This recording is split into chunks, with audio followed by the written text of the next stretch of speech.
What's up, guys? It's Unbox Therapy here, and today I'm going to take a look at the iPad 2 in depth.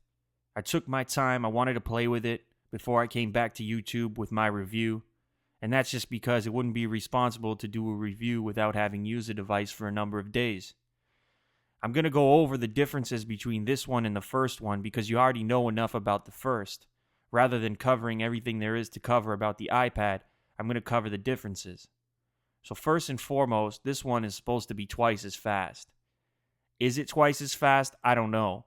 It seems like at this point there aren't any applications that can really take advantage of that dual-core processor, and that makes sense considering this hasn't been available to developers until now. One thing I can tell you is that in the web browser, when launching super heavy pages, this one does seem substantially quicker than the first one. That being said, the first one was no slouch, and loading web pages is not necessarily a scientific way of determining just how fast a CPU is. It does tell you something, but it's not like a benchmark or anything like that. So as far as speed goes, I don't think we're going to be able to get an accurate gauge on just how important it is until we see some new applications designed from the ground up to take advantage of the dual core.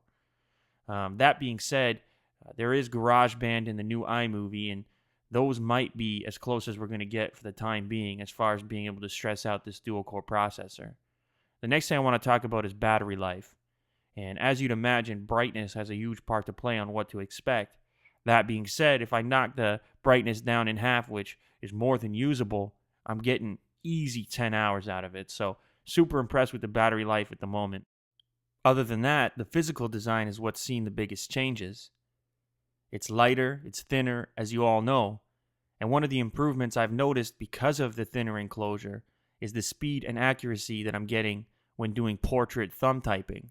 Because it's just that little bit lighter and a little bit thinner, my thumbs are reaching to the center keys on the keyboard substantially better. I'm going to take a look at a few apps in this review. There's some stuff that's new out there and some stuff I'm just impressed with.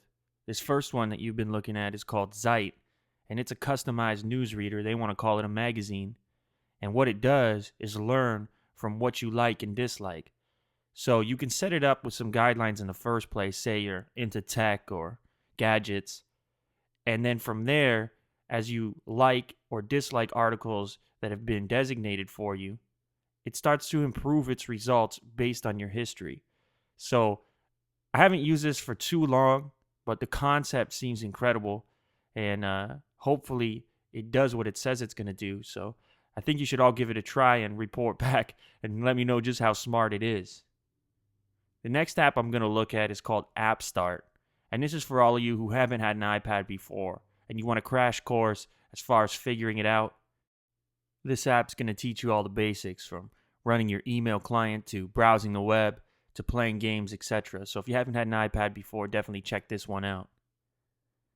Next thing I'm going to check out is the camera on the device. This is also one of the new features. To me, not a super important feature, but it's there nonetheless. You've got a forward-facing camera and a backward-facing camera, and the purpose of these is for FaceTime. Other than that, they don't serve much of a purpose. I guess the back camera could take quick shots that you want to post to your social networks or things like that, but this is going to be mostly used for FaceTime or people who just want to screw around in photo booth like I'm doing right now. The next thing I want to cover is GarageBand, and I'm not really going to do a full review. I might do a full review of GarageBand in the future, but this is one of those applications that seems like it should have the ability to stress out the new dual-core processor. Since it's a multi-track recorder, you can set up a bunch of tracks with different plugins and effects on them. That seems like something that might stress out this little baby, but I'll report back on that. I think I'm going to do a full GarageBand review, and I'm probably even going to produce a whole beat just using GarageBand and the iPad. So subscribe to the channel and stay tuned for that. You'll see what this little piece of software is capable of. At this point, I'm really impressed with it.